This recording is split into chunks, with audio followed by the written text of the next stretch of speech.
ముద్రగడ పద్మనాభం ఏం చేసినా అదో చర్చ అవుతుంది. ఇప్పుడు ఆయన కూతురు కూడా రాజకీయ సంచలనాలు సృష్టిస్తున్నారు. ఏపీ అసెంబ్లీ ఎన్నికల్లో వైసీపీ సీట్ల పరంగా అట్టర్ ఫ్లాప్ అవడంతో ముద్రగడ పరిస్థితి దారుణంగా తయారైంది.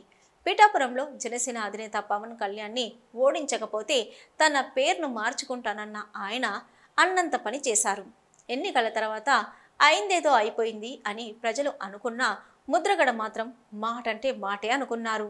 అధికారికంగా పేరు మార్చుకొని పద్మనాభరెడ్డిగా మారారు. దీనిపై విమర్శలు చాలానే వచ్చాయి.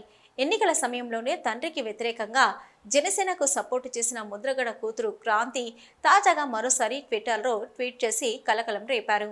మా తండ్రి గారు ఇటీవల ఆయన పేరు పద్మనాభరెడ్డిగా మార్చుకున్న సంగతి అందరికీ తెలిసిందే. ఆయన పేరు మార్చుకున్నారు కానీ ఆయన ఆలోచన విధానం మార్చుకోకపోవడం ఆందోళనకరంగా ఉంది.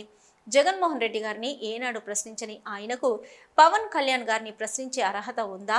శేష జీవితమైన ఇంటికి పరిమితమై విశ్రాంతి తీసుకోవలసిందిగా ఒక కూతురుగా సలహా ఇస్తున్నాను. మళ్ళీ పవన్ కళ్యాణ్ను విమర్శిస్తే నేను గట్టిగా ప్రతిఘటిస్తాను అని క్రాంతి ట్వీట్ చేశారు.